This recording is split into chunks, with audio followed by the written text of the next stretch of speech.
வணக்கம் நமச்சிவாய். இன்றைக்கி நம்ம எதை பற்றி பேச போகிறோம்னா, யாராவது வயசானவங்களுக்கு நம்ம ஹெல்ப் பண்ண போகிறது கூட இப்போ ரொம்ப பயமாக இருக்குங்க. ஏன்னா சமீபத்தில் வந்த ஒரு செய்தி, அதை படித்ததுலேருந்து அது மாதிரி தோணுது. இப்போ ஒரு வயசானவர் ஒரு ஏடிஎம்மில் ரொம்ப நேரம் நின்றுட்டுருக்குறாரு. அவர் பணமும் எடுக்கலை, எதுவும் செய்யலை, பேசாமல் உள்ளே போய் நின்றுட்டுருக்குறாரு. அப்போது ஒருத்தர் பணம் எடுக்க வந்திருக்கிறாரு. பணம் எடுக்க வந்தவர் என்ன பண்ணியிருக்காரு, வந்தவர்கிட்ட இந்த பெரியவர் கேட்டிருக்காரு, எனக்கு இதில் போட்டு என்னால் பணம் எடுக்க தெரியாது, கொஞ்சம் நீங்கள் ஹெல்ப் பண்ணுங்கள், எனக்கு பணம் எடுத்து கொடுங்கன்னு கேட்குறாரு.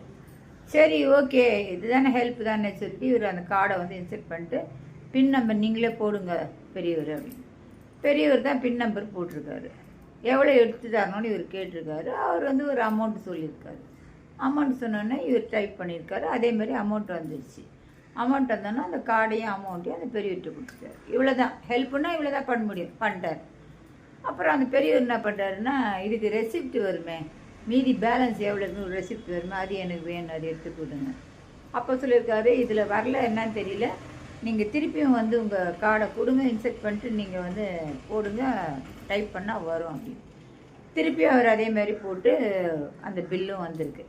அந்த பில்லில் வர அமௌண்ட்டை பார்த்தோன்னா, தாத்தா அந்த பெரியவர் ரொம்ப இதுவாக எனக்கு ஒரு 3000 ரூபா இதில் குறையுது, என் பில்லை அவன் இவ்வளோ தான் நான் எடுத்திருக்கேன், இவ்வளோ அமௌண்ட் இருக்குது, இதில் 3000 ருபீஸ் எனக்கு குறைச்சி காட்டுது, என்னாச்சுன்னு தெரியல, எங்கே போச்சுன்னு தெரியல என் பணம்னு அவர் அப்போ இவருக்கு ரொம்ப கில்ட்டி ஆகி போச்சு. இதே இதில் வம்ப போச்சு, எனக்கு தெரியாது, உங்கள் அக்கௌண்ட்டில் எவ்வளோ இருக்குன்னு எனக்கு தெரியாது, நீங்கள் சொன்ன அமௌண்ட் உங்களுக்கு எடுத்து கொடுத்துட்டேன், மீதி எவ்வளோ பேலன்ஸ் இருக்குதுன்னு கேட்டிங்க, அதையும் அவங்க எடுத்து கொடுத்துட்டேன், இதுதான் எனக்கு தெரியும், மற்றபடி எனக்கு எதுவும் தெரியாது அப்படின்னு சொல்லியிருக்காரு.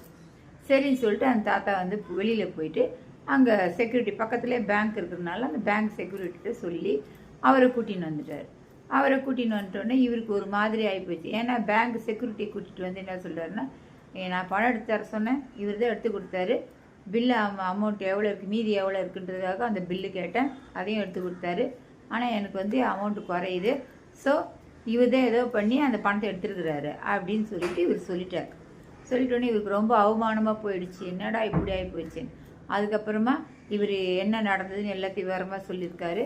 அவர் அவர் அந்த தாத்தா கிட்ட என்ன இருக்குன்னா மொபைல் வச்சுருக்காரு. அந்த மொபைல் மூலியமாக பேசி அவங்க பிள்ளைகிட்ட பேசுனப்போ அந்த நம்பரில் ஜிபே கனெக்டில் அவர் அந்த அமௌண்ட்டை வேறு யாருக்கும் கொடுத்துருக்கிறதா தகவல் தெரிஞ்சுது.